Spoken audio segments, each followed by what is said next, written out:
தான் பார்க்க போகிறோம். அதுக்கு தேவையான பொருளை பார்த்துக்கலாம் வாங்க. ஃபஸ்ட்டு வந்து 200 கிராம் பருப்பு வந்து நான் அரை மணி நேரம் தண்ணியில் ஊற வச்சுருக்கிறேன். இதை ஒரு 3 தடவை நல்லா கழுவி வச்சுருக்குங்க.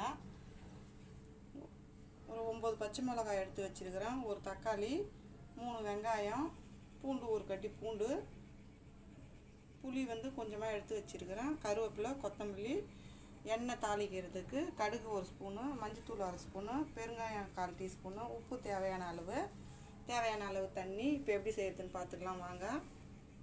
பருப்பு வந்து போட்டுக்கலாம்.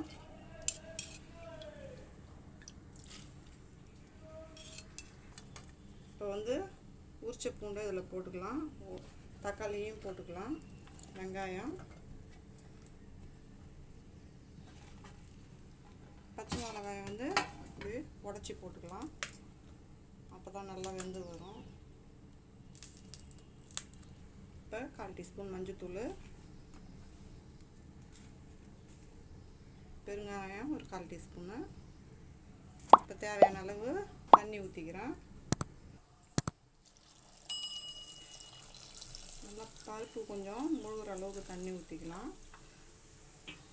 இப்போ பருப்பு வேகிறதுக்கு ஒரு 1/2 ஸ்பூனு எண்ணெய் ஊற்றிக்கிறேன். அவ்வளோதான். இப்போ இது ஒரு 3 விசில் வரட்டும். வந்ததுன்னா நம்ம இதை எடுத்து தாளிச்சிக்கலாம். இது ஈஸியான சாம்பார் தான். இட்லி, சப்பாத்தி, தோசை, பூரி இதுக்கெல்லாம் சாப்பிட்லாம். விசில் வந்துருச்சு பாருங்கள், சூப்பராக வெந்திருக்குது. வானல் வச்சுக்கிங்க. வானல் காஞ்ச உடனே எண்ணெய் வந்து 2 ஸ்பூன் ஊற்றிக்கிறேன்.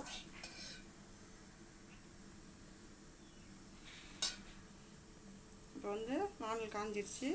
1 ஸ்பூன் கடுகு போட்டுக்கிறேன் நான்.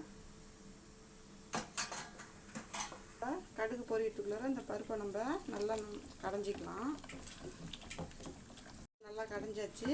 இப்போ கடுகு பொரிஞ்சிடுச்சு. இப்போ நம்ம இந்த கடைஞ்ச பருப்பை கொஞ்சம் இதில் ஊற்றிக்கலாம். நம்ம ஊற்றிக்கலாம். இப்போ கருவேப்பிலை, கொத்தமல்லியை போட்டுக்கிறேன். சாம்பாருக்கு தேவையான உப்பையும் போட்டுக்கலாம். 1/2 ஸ்பூன் உப்பு போட்டுக்கிறேன் நான். புளியை ஊற வச்சுக்கிறேன். கொஞ்சமாக தண்ணி ஊற்றி இந்த புளியை ஊற வச்சுக்கிறேன். ஏன்னா சாம்பார் தான் நம்ம நேரம் ஆயிடுச்சு அப்படின்னாக்கா வெங்காயம், தக்காளி, பூண்டு எல்லாம் போட்டு இது அப்படியே நல்லா 3 விசில் விட்டு கடைஞ்சாலே நம்ம இட்லி, தோசை, சப்பாத்தி, பூரிக்கெல்லாம் இது சாப்பிட்லாம்.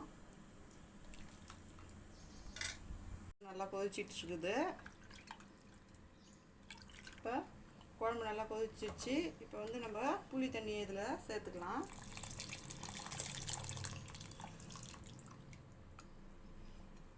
நல்லா கலந்து விட்டுக்குங்க. இது ஒரு கொதி வந்தோடனே நம்ம இறக்கிடலாம். பருப்பு பச்சை மிளகாய் சாம்பார் ரெடி ஆகிடுச்சு. இந்த வீடியோ பிடிச்சிருந்துன்னா லைக் பண்ணுங்கள், ஷேர் பண்ணுங்கள், கமெண்ட் பண்ணுங்கள். மறக்காமல் நம்ம சேனலை சப்ஸ்கிரைப் பண்ணிவிட்டு பக்கத்தில் இருக்க பெல் ஐக்கான் கிளிக் பண்ணி ஆல்னு கொடுத்துருங்க. தேங்க்ஸ் ஃபார் வாட்சிங்.